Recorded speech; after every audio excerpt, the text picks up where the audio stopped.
Hi everyone, welcome to our YouTube channel keep it simple. आज के video में हम बात करेंगे फांग स्टॉक्स की। फांग जो कि एक्रोनिम या शॉर्ट फॉर्म है फेसबुक, अमेजॉन, एप्पल, नेटफ्लिक्स और गूगल का। पिछले कई वर्षों से ये स्टॉक्स इन्वेस्टर के फेवरेट रहे हैं और इन्होंने जबरदस्त रिटर्न दी है। लेकिन 2022 इनके लिए काफी खराब रहा है और इन स्टॉक्स में काफी ज्यादा गिरावट आई है।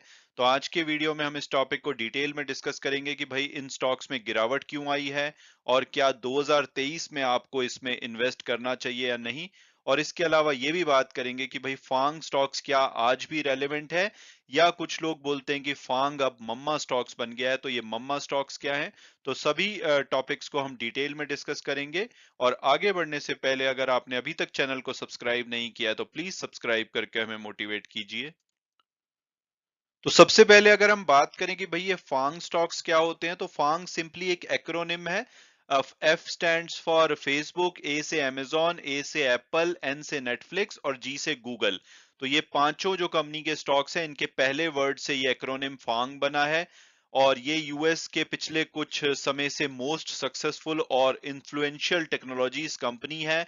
और इन्होंने जबरदस्त फाइनेंशियल परफॉर्मेंस दी है, ग्रोथ दिखाई है। और इस वजह से सबसे ज्यादा जो इन्वेस्टमेंट है यूएस में पिछले काफी लंबे समय से इन स्टॉक्स में होती थी।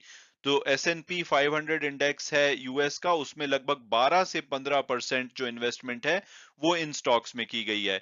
लेकिन 2022 इनके लिए काफी खराब रहा है। अगर आप देखेंगे तो मेटा यानी कि जो अब फेसबुक का नया नाम है, उसने 65% की नेगेटिव रिटर्न दी है, अमेजॉन ने 64% की नेगेटिव रिटर्न, एप्पल ने 27% की, नेटफ्लिक्स ने 51% की और गूगल ने 39% की। और इसकी मेन वजह ये बताई जा रही है कि जो यूएस में इंटरेस्ट रेट बढ़ रहे हैं उसकी वजह से लोग इक्विटी से पैसा निकाल करके डेट इंस्ट्रूमेंट में पैसा डाल रहे हैं, जिसकी वजह से इन स्टॉक्स में गिरावट आई है। और इसके अलावा आजकल ये भी बात हो रही है क्योंकि नेटफ्लिक्स जो कि किसी टाइम पे इन्वेस्टर फेवरेट होता था, लेकिन अब ये बहुत ज्यादा गिर चुका है और अब इसका मार्केट कैपिटलाइजेशन सिर्फ 130 बिलियन के आसपास रह गया है। तो कुछ लोगों ने ये बोला है कि भाई अब जो फांग स्टॉक्स होते थे उनकी रेलेवेंस खत्म हो गई है और अब ये मम्मा स्टॉक्स बन गए हैं। तो मम्मा स्टॉक्स में सिंपली नेटफ्लिक्स को माइक्रोसॉफ्ट ने रिप्लेस कर लिया है। लेकिन इसके अलावा फेसबुक का नाम क्योंकि अब मेटा हो गया है और गूगल की जो पेरेंट कंपनी अब अल्फाबेट है, तो इसकी वजह से MAMAA stands for Meta, Amazon, Microsoft, Apple and Alphabet. तो सिंपली चार कंपनीज तो वही हैं। नेटफ्लिक्स को माइक्रोसॉफ्ट ने रिप्लेस कर लिया है। और अगर आप इन कंपनीज की पिछले 10 साल की टोटल रिटर्न देखोगे तो माइक्रोसॉफ्ट ने 920%, अमेजॉन ने 768%, एप्पल ने 742%, मेटा ने 352% और गूगल ने 185% की जबरदस्त रिटर्न दी है। और हम अगर S&P 500 ETF की एवरेज रिटर्न देखें यानी कि 10 साल की टोटल रिटर्न देखें तो 232.5% आती है। तो ज्यादातर कंपनी ने S&P 500 को बीट किया है।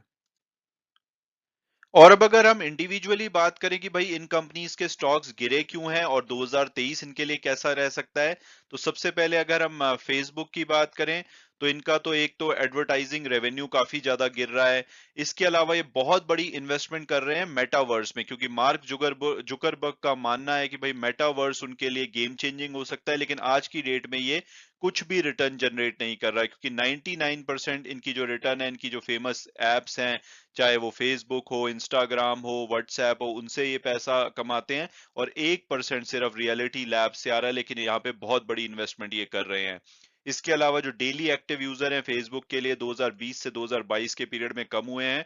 और आई एम श्योर आपने भी ये नोटिस किया होगा, जितना टाइम आप फेसबुक पे पहले स्पेंड करते थे, लेटली आप इतना नहीं स्पेंड कर रहे होंगे, क्योंकि आप इंस्टाग्राम या टिकटॉक या दूसरी जो ऐप है वहां पे ज्यादा टाइम स्पेंड कर रहे होंगे।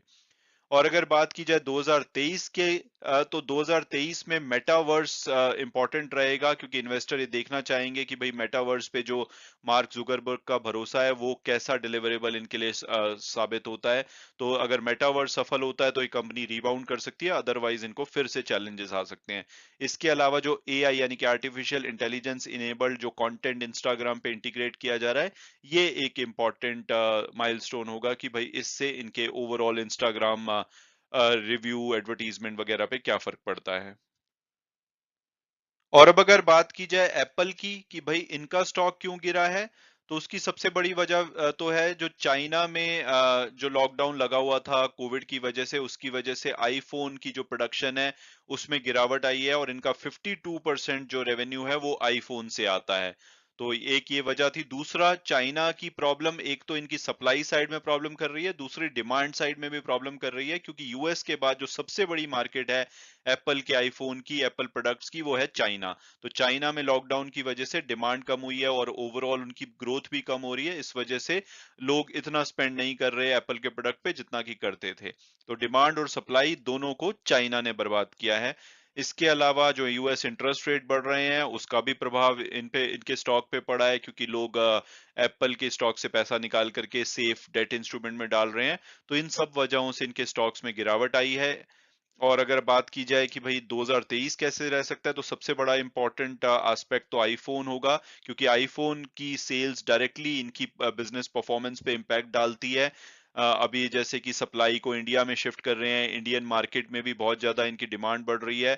ऐसे ही जो दूसरी मार्केट है चाइना के बाहर, वो कैसा परफॉर्म करती हैं, तो वो एक इंपॉर्टेंट स्टेप स्टेप होगा। इसके अलावा एक काफी सारे एक्विजिशन कर रहे हैं ऑगमेंटेड वर्चुअल रियलिटी में, तो वो देखना पड़ेगा कि कैसे पैन आउट होता है।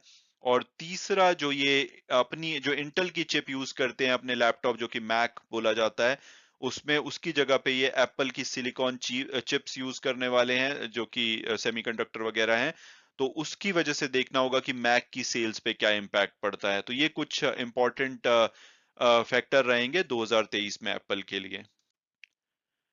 और अब अगर हम आए गूगल की तरफ, तो गूगल का शेयर गिरने की वजह है स्लोइंग ग्रोथ और फॉलिंग प्रॉफिट्स। आप ग्रोथ देखेंगे तो 2021 जब एंड हुआ था, तो इनकी जो रेवेन्यू ग्रोथ थी 32% से भी ज्यादा थी।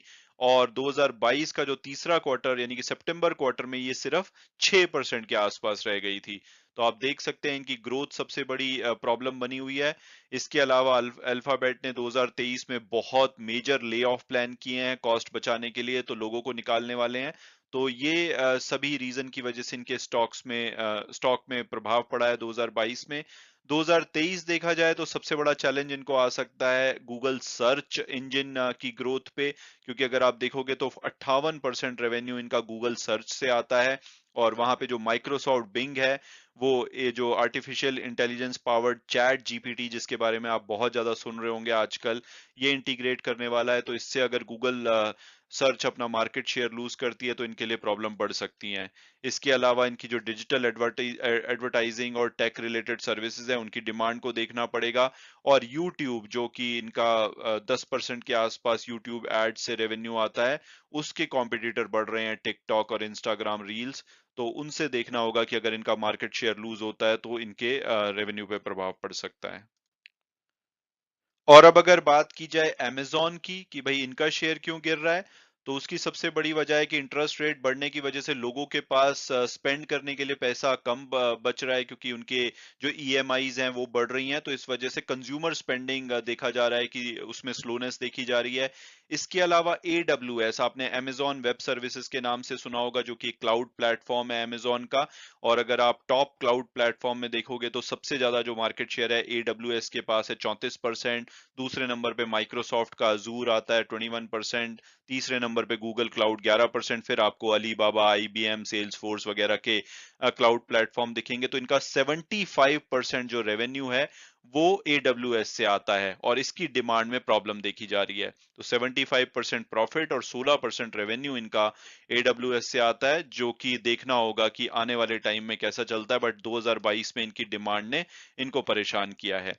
इसके अलावा हॉलिडे शॉपिंग सीजन, जहां पे जबरदस्त सेल होती थी अमेज़न प्लेटफॉर्म पे, वहां पे भी डिमांड में कमी देखी जा रही है।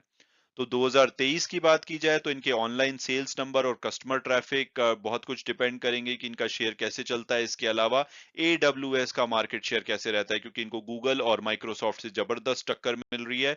तो अगर यहाँ पे ये अपने शेयर को सरवाइव कर पाते हैं तो ये बच पाएंगे, नहीं तो इनके शेयर में और भी ज्यादा दबाव देखा जा सकता है। इसके अलावा कंपनी ने बहुत सारे हेल्थ केयर रिलेटेड फर्म्स को एक्वायर किया है, तो हेल्थ केयर बिजनेस में ये बहुत ज्यादा एंट्री मार रहे हैं। तो उनकी परफॉर्मेंस इनके शेयर प्राइस को भी डिसाइड करेगी। और अब अगर बात की जाए फांग के सबसे वीकेस्ट कंट्रीब्यूटर नेटफ्लिक्स की, तो इनका स्टॉक क्यों गिरा? सबसे बड़ी वजह है कि इनके सब्सक्राइबर में बहुत तेजी से कमी आई है 2022 में। हालांकि कल इन्होंने फोर्थ क्वार्टर के रिजल्ट डिक्लेयर किए हैं और उसमें इनके सब्सक्राइबर बढ़ते हुए नजर आए हैं। तो हो सकता है कि 2023 कंपनी के लिए सुनहरा हो, बट 2022 में मेनली इनका जो स्टॉक गिरा है वो सब्सक्राइबर की कमी से गिरा है। इसके अलावा इनको डिज्नी, वार्नर ब्रदर और जो दूसरे ओटीटी प्लेयर हैं उनसे कंपटीशन मिल रहा है। जैसे कि भारत में भी आप देखते होंगे कि नेटफ्लिक्स की जगह पे आप सोनी लिव, डिज्नी हॉटस्टार या अमेजॉन प्राइम या Z5 वगैरह के प्रोग्राम देखते होंगे। तो वो कंपटीशन इनको दुनिया भर में दे रहे हैं। इसके अलावा जो इन्होंने अपने सब्सक्रिप्शन रेट को कम करने के लिए एड सपोर्टेड वर्जन शुरू किया, यानी कि उसमें बीच बीच में प्रोग्राम के ऐड आएंगे, यानी कि 1 घंटे का अगर कोई प्रोग्राम या मूवी होगी उसमें 5 मिनट से 4 मिनट तक की कुछ ऐड दिखाई जाएंगी, जैसे डिज्नी हॉटस्टार पे अभी भी होता है। तो ये देखना होगा कि क्या इससे इनके सब्सक्राइबर बढ़ते हैं या और कम हो जाते हैं, क्योंकि कई बार लोग ऐड से फ्रस्ट्रेटेड भी हो जाते हैं। तो इंडिया की अगर बात की जाए तो इंडिया में इनका मानना है कि ऑलरेडी बहुत ही सस्ता नेटफ्लिक्स का प्लान है, 179 रुपीज में स्टार्ट हो जाता है बेसिक प्लान। तो इस वजह से ये इंडिया में एड सपोर्टेड वर्जन नहीं ला रहे हैं, लेकिन काफी सारे देशों में इन्होंने नवंबर में शुरू किया है, तो उसका इम्पैक्ट देखना होगा। तो 2023 में सबसे पहले तो सब्सक्राइबर ग्रोथ इंपॉर्टेंट फैक्टर रहेगी। हालांकि कल जो फोर्थ क्वार्टर के रिजल्ट में पॉजिटिव नंबर दिख रहे हैं, तो हो सकता है कि इसकी शुरुआत हो चुकी हो। इसके अलावा एड सपोर्टेड जो सब्सक्रिप्शन है, जिससे कि सब्सक्रिप्शन प्राइस कम होगा लेकिन लोगों को थोड़ी सी दुविधा होगी क्योंकि बार बार ऐड आएगी। तो इसका देखना होगा कि सब्सक्रिप्शन ग्रोथ पे क्या इम्पैक्ट पड़ता है। और तीसरा, जो ये अपने पासवर्ड शेयरिंग पे बैन लगाने वाले हैं, तो उसका भी इम्पैक्ट देखना होगा, क्योंकि लोग अभी एक सब्सक्रिप्शन लेते हैं और बहुत सारे family member different country, different states में उसको शेयर करते हैं। तो ये जब पासवर्ड बैन लग जाएगा तो देखना होगा कि सब्सक्रिप्शन पे पॉजिटिव इम्पैक्ट पड़ता है या नेगेटिव। और अब अगर बात की जाए कि भाई क्या आपको इन स्टॉक्स में इन्वेस्ट करना चाहिए या नहीं, तो सबसे पहले तो आपको ये देखना चाहिए कि इन कंपनीज पे आपको भरोसा है या नहीं। अगर आपको भरोसा है तो डेफिनेटली करेक्शन को आप एक बाइंग अपॉर्चुनिटी मान सकते हैं, क्योंकि ज्यादातर जो एनालिस्ट हैं वो बाय रेटिंग दे रहे हैं इन सभी स्टॉक्स पे, तो यानी कि उनके हिसाब से तो इसमें डेफिनेटली बाइंग करनी चाहिए। और अगर आप हिस्टोरिकली भी देखें, चाहे वो बड़ी से बड़ी कंपनी हो दुनिया की, एक लंबे रन के बाद थोड़ी बहुत करेक्शन आती है जहां पे वो थोड़ा बहुत कंसोलिडेट होते हैं और फिर दोबारा भागते हैं। तो चाहे आप आईटीसी का एग्जांपल लो, रिलायंस का लो, या काफी सारी ऐसी कंपनीज होंगी जो कि बहुत लंबे समय चलने के बाद काफी टाइम तक एक ही प्राइस के आसपास घूमती रहती हैं, इवन गिरती हैं, लेकिन फिर जो भागती हैं आपके हाथ नहीं आती। तो मुझे लगता है अगर आपको इन कंपनीज पे भरोसा है तो आपको डेफिनेटली इन्वेस्ट करना चाहिए। तो इन्वेस्ट कैसे करना चाहिए? या तो आप डायरेक्टली कर सकते हैं, जैसे कि ओवरसीज ब्रोकर के साथ अकाउंट खुला के, या कुछ इंडियन ब्रोकर्स भी आपको ओवरसीज अकाउंट की फैसिलिटी देते हैं। इसके अलावा एनएससी बीएससी की जो गिफ्ट सिटी में इंटरनेशनल ब्रोकिंग है उसके थ्रू आप ये खरीद सकते हैं। लेकिन मैं प्रेफर करता हूं इनडायरेक्ट वे में, जिसके थ्रू आप अपने करंट डीमैट अकाउंट, जैसे कि जीरोधा या किसी भी ब्रोकर के साथ आपका अकाउंट है, तो उसके थ्रू आप इनके ईटीएफ में इन्वेस्ट कर सकते हैं। तो इनके इसके ऊपर मैंने दो टॉपिक बनाए हैं, दो दो वीडियो बनाए हैं। तो आप इन दोनों वीडियो को देख सकते हैं। इसमें मैंने दो जो ईटीएफ हैं जो कि इन स्टॉक्स में और इनसे मिलते जुलते स्टॉक्स में इन्वेस्ट करते हैं, तो उसमें आप इन्वेस्टमेंट शुरू कर सकते हैं बहुत ही आसानी से और फायदा ले सकते हैं। जैसे कि अगर आपको कॉन्सेंट्रेटेड रिस्क लेना है, यानी कि इन्हीं कंपनीज में और कुछ इनसे मिलती जुलती कंपनी में करना है, तो ये 10 स्टॉक का एक Mirae asset NYSE FANG plus ETF आता है। इसका मैं लिंक यहाँ पे दे दूंगा, आप इसको डिटेल में देख सकते हैं। तो ये इन 5 कंपनी में, इसके अलावा कुछ चाइना की जैसे अलीबाबा हो गई, बाइडू वगैरह हो गई, टेस्ला हो गई यूएस की, तो इनमें इन्वेस्ट करते हैं। और अगर आप अपने रिस्क को डाइवर्सिफाई करना चाहते हैं तो नेस्डेक 100 ETF आता है, जो कि और भी ज्यादा कंपनी में करता है। हालांकि इनकी भी जो बड़ी इन्वेस्टमेंट होती है वो इन्हीं कंपनीज में होती है, लेकिन बाकी जो छोटी कंपनीज भी हैं और उसमें भी ये इन्वेस्ट करते हैं, लेकिन ये सभी टेक्नोलॉजी बेस्ड कंपनीज होती हैं, तो ये भी आप देख सकते हैं और इसमें इन्वेस्ट कर सकते हैं। मैं उम्मीद करता हूं कि आपको ये वीडियो पसंद आया होगा और आपने कुछ नया जाना होगा। हालांकि वीडियो क्लोज करने से पहले मैं हमेशा की तरह डिस्क्लेमर दूंगा कि जो भी व्यूज हैं वो मेरे पर्सनल हैं। अगर आप किसी भी शेयर में इन्वेस्ट करना चाहते हैं तो अपनी फर्दर रिसर्च के बेसिस पे ही कीजिए। Thanks so much for watching the video and God bless you all.